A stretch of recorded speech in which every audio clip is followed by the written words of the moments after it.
So let's just call this Ken's Desk Talk. All right.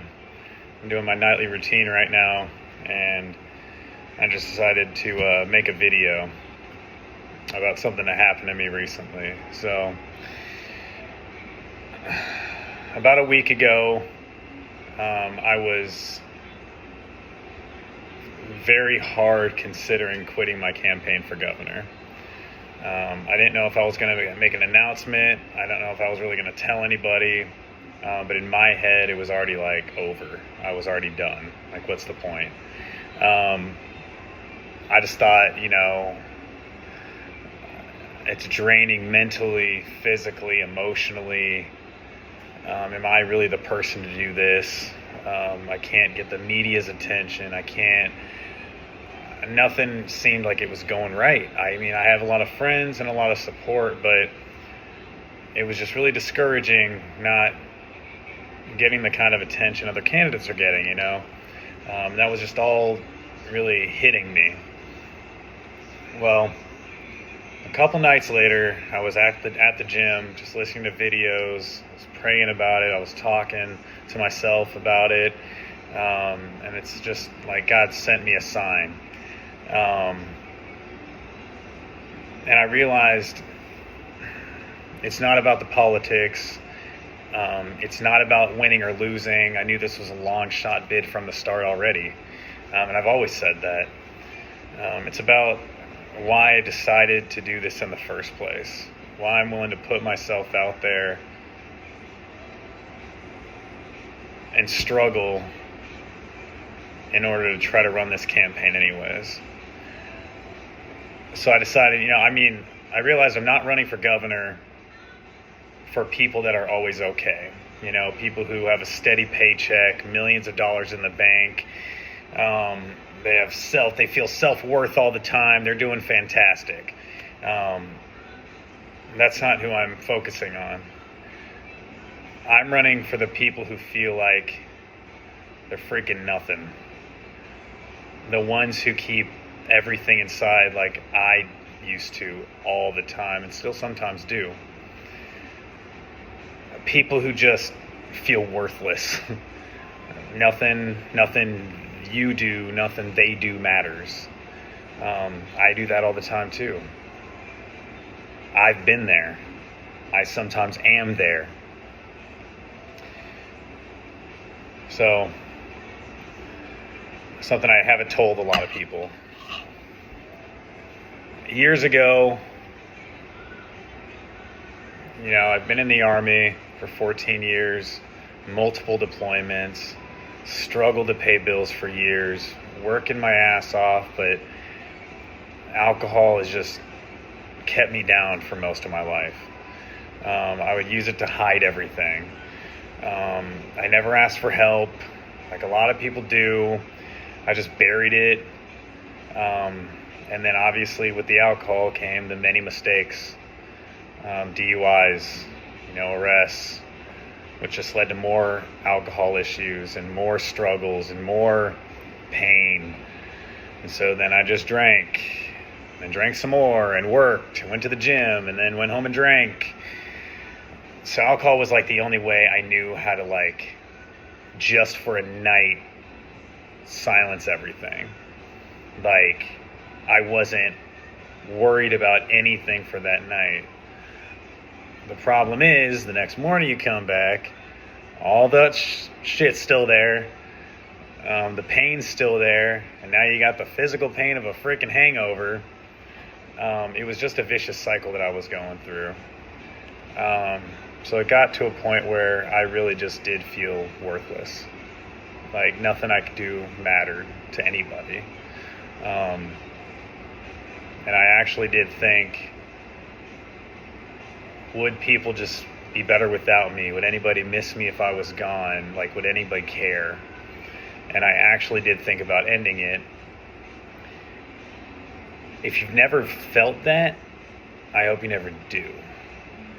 And I'm glad you never have, because it sucks. But if you have felt that, or you do feel that,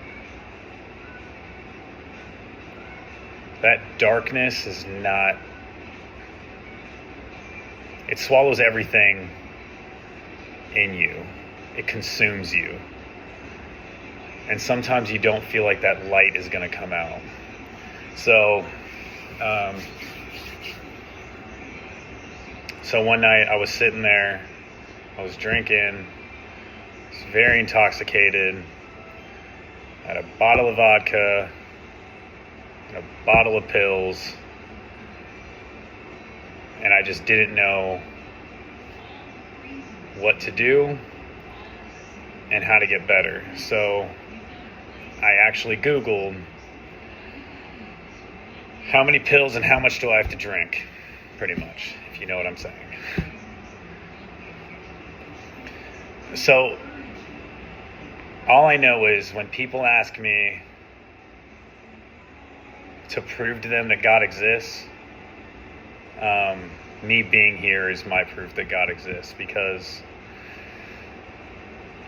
I didn't call anyone that night. I didn't have really a change of heart myself, but I did start taking pills and I was drinking, and I don't know if anything would have happened, but there came a point when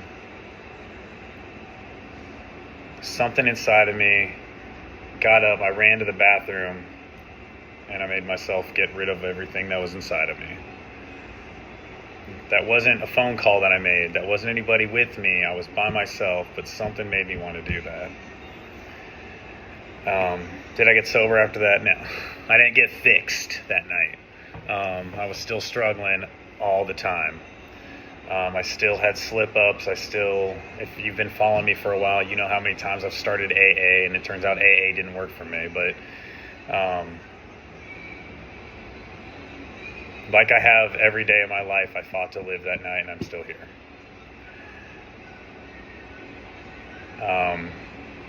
My life has been messy. It's been imperfect. It's been great, and it's been awful. But I've never walked away from my life, even though I thought about it. And that's why I'm not walking away from my campaign. Because there are people out there in the city of Savannah, in the state of Georgia, and all across the freaking country that feel the way I used to. And they feel like nobody freaking sees them. And people who think no one cares. Well, I do see you. I do care. And I understand. So for me, if I quit the campaign, I'm quitting on you, I'm quitting on myself, and I just can't do that. I'm not doing this for any selfish reason. I'm really not. I'm willing to put myself through hell right now to really let people know that I do see them. Fixing roads, eliminating personal income tax, writing a budget, and shaking hands at campaign events. That's not why I'm running. Even though I do love meeting people, because I do feel like a smile can save someone's life. But I'm running because I know what it's like to be broken, or to feel broken, and feel like you're never going to get up, but then you do get up. I'm going to run because I'm still breathing, I'm still here, and you're still here. If you woke up today, be grateful, because somebody else didn't. I just want people to realize that you matter. So, the title of the video is, I quit. No. I'm not suspending my campaign. I'm not quitting. I'm doubling down, because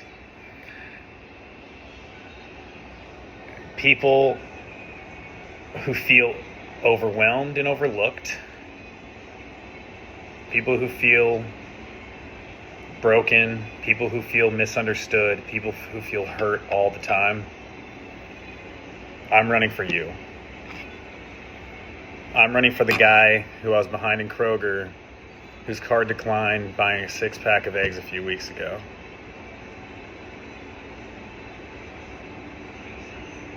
Because I want that person to know that somebody's running for office who sees what they're going through every day.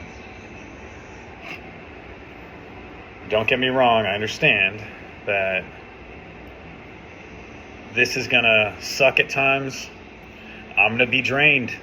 I'm going to have moments of, why am I doing this? But just know that I'm always going to come back to it. I'm always going to come back to the fact that I'm doing this because there are people out there who feel alone.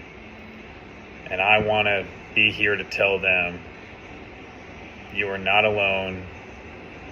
You are not nothing.